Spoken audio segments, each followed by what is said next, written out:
este momento el tema más importante en Bolivia es el económico, ¿no? Todo el mundo está esperando que la economía se reactive, todo el mundo está esperando que el dinero vuelva a sus bolsillos, todo el mundo que ha perdido su empleo está esperando recuperarlo, ¿no? Será seguramente un gran desafío para el nuevo gobierno y uno quiere prepararse para lo que viene. Quiero saludar a nuestro invitado, el economista Waldo López. ¿Cómo le va, Waldo? Buenas noches, gracias por atendernos. Buenas noches, Jimena. Un saludo cordial a toda la audiencia y, bueno, evidentemente la preocupación fundamental ahora es ya la parte económica, porque eso es lo que está más conflictuando a la población en general. La crisis ha caído realmente a porcentajes que no habíamos encontrado en la historia. Pero no todo es negativo, hay indicadores, por ejemplo, comparando con la UDP, que nos diferencian y que serían mejores la situación actual con esa época que es una de las más negras de la historia. Muy bien. Dice el futuro presidente, el ya presidente electo, que un tema muy importante es conseguir recursos para enfrentar este momento y que una de las fuentes de estos recursos será el impuesto a las grandes fortunas, y que dice afectará al 0,01% de los bolivianos, a los grandes millonarios, dijo él. Quisiera que le explique al país, por favor, de qué se trata un impuesto de esta naturaleza, en qué otros lugares se aplica algo así. Bien, en América Latina está presente el impuesto a la riqueza, o también más técnicamente llamado impuesto al patrimonio. Este impuesto está presente en el Uruguay, que es el que recauda el 1% en relación al PIB. Está presente en la Argentina, que recauda el 0,2%, el que menos recauda con este impuesto en la Argentina. Y también en Colombia, que según la CEPAL, estos datos son de la CEPAL de 2018, está recaudando el 0,4% en relación al PIB.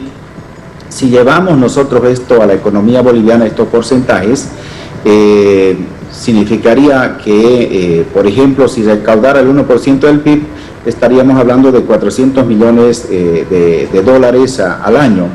Y si se da el caso argentino, estaríamos hablando aproximadamente de 96 millones o de 100 millones en realidad de dólares al año. Pero, ¿cuál es la diferencia? Es el monto sobre el cual se va a llegar a establecer. Este es un impuesto directo al patrimonio. Entonces, ¿cuál es la base del patrimonio? Entre más sea el porcentaje, digamos, del alto al patrimonio, significa que la recaudación va a ser menor. Pero si va bajando más bien los montos, la recaudación va a ser mayor.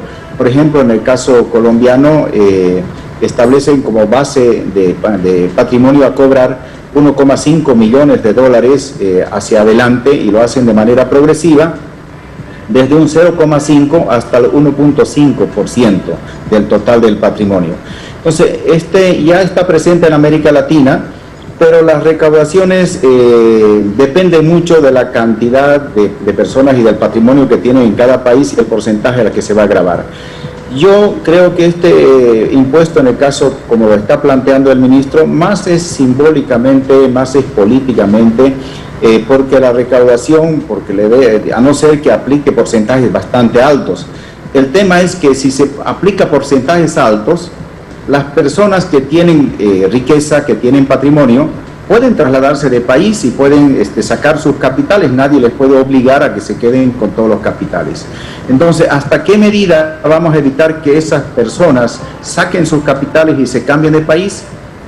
Porque también esos capitales significa que están en el país invertidos, o las empresas o las personas que están Waldo, invirtiendo esa riqueza. Acaba de decir, Waldo, que en el caso de Colombia pagan este impuesto los que tienen más de 1,5 millones de dólares, ¿no?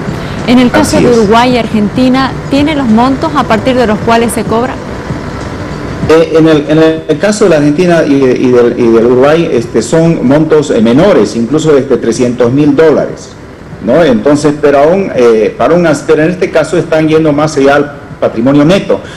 Lo que pasa es que depende qué lo vamos a entender el patrimonio, si vamos a ver solamente, por ejemplo, inmuebles, si vamos a ver vehículos, todos los activos que tengan, las cuentas en los bancos, incluso cuadros que son caros, valores y arte, etcétera. Entonces depende el universo de lo que va a significar el patrimonio. Eso es lo que hace la diferencia entre la recaudación entre uno y otro país. No solamente el valor, sino también el conjunto, digamos, de cosas que van a incorporarse en ese valor. ¿Qué vamos a entender como patrimonio exactamente? Ahora, hay dos diferencias incluso. Si el patrimonio va a ser de personas naturales, es decir, de las personas en sí, o incluso se abarca a las personas jurídicas, porque el ministro no ha hecho la aclaración si es a las personas naturales o a las personas en general, que hay dos tipos, personas naturales y personas jurídicas. Las personas jurídicas evidentemente ya son las empresas que son sociedades anónimas. Permítame por algo como esto, por favor. No voy a dar nombres ya, pero voy a poner algunos ejemplos para tratar de complejizar el análisis. A veces uno se encuentra con alguien que es muy rico y dice, yo tengo mi casa y no tengo más nada, lo demás es de las empresas. En ese caso, ese millonario ¿no pagaría porque no lo tiene su nombre? Claro, evidentemente. Esto es, hay dificultades, esa es la segunda cuestión importante, las dificultades en la aplicación de este impuesto. Si hablamos de patrimonio neto, tenemos que llegar a hablar de lo que tiene sí a su nombre, pero como riqueza de esa persona. Si hablamos de patrimonio bruto, vamos a hablar que todo lo que está a nombre de ella, pero muchas cosas pueden estar con deuda.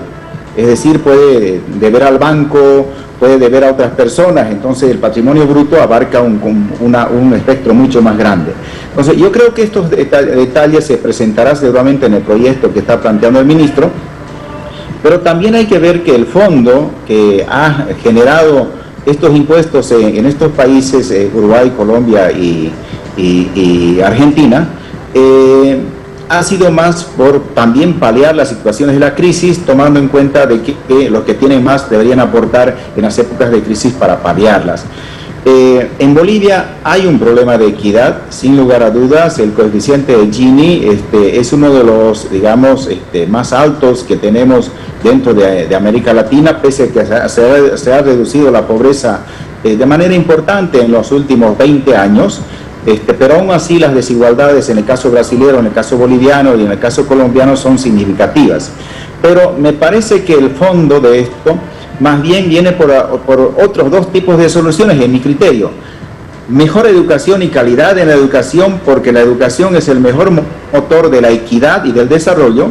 Y el otro factor es hacer un sistema impositivo progresivo, es decir, que el conjunto del sistema impositivo sea progresivo. En el caso boliviano no se ha tocado para nada el sistema impositivo desde que se aplicó en la década de los 80 y es totalmente regresivo. Por ejemplo, pagar un impuesto a las utilidades de 25% para una gran empresa no es lo mismo que pague a un microempresario que tiene una pequeña utilidad y se le saque el 25%.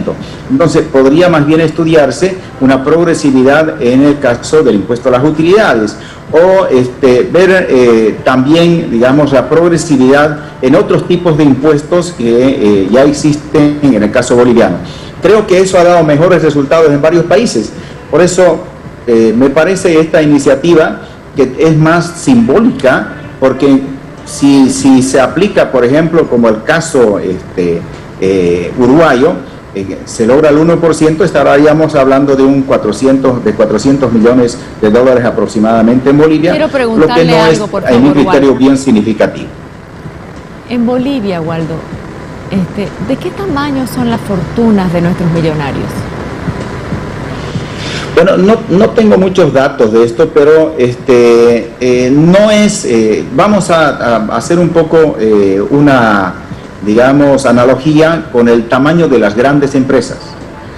Se considera que las grandes empresas privadas son comparativamente pequeñas en relación a las grandes empresas del Brasil, de los mercados mucho más grandes.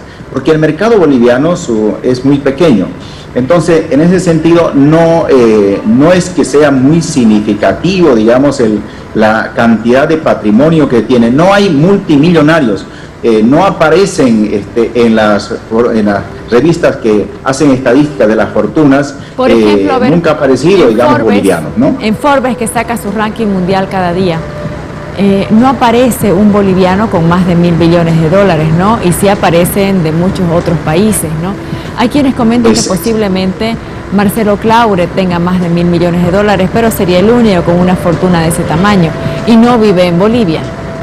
Exactamente, porque una cosa es que tenga el patrimonio dentro del país, no puede cobrar por patrimonios que tenga en el exterior, porque eso para el aspecto del cobro tiene muchas dificultades.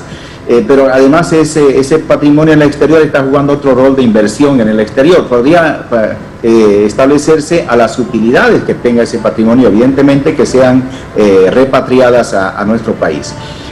En mi criterio, más simbólicamente, más de carácter político, podría quizás incluso tener más aceptación, podríamos decir, si se dijera esto va a ser solamente para la salud. O sea, porque ese es un problema que se discute también. A veces se aplican impuestos y los gobiernos mal utilizan los impuestos y no le llega a la población pobre. Incluso hay estudios que establecen cuando se asigna una cantidad de presupuesto para luchar contra la pobreza, le llega de ese 100% asignado, le llega un 20% realmente a los pobres. Entonces, porque en el intermedio hay una serie de tramitaciones o de otras actividades que supuestamente tienen que reducir la pobreza, pero que son muy ineficaces. En mi criterio, este es un tema muy debatible. Creo de que tiene una justificación, evidentemente, de equidad, pero hallo de que para el caso boliviano puede tener un efecto adverso de generar inseguridad en los inversionistas del sector privado.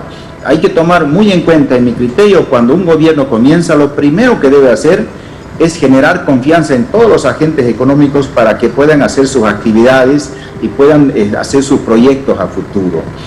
Y me parece que esta propuesta en este momento más bien es en el sentido contrario.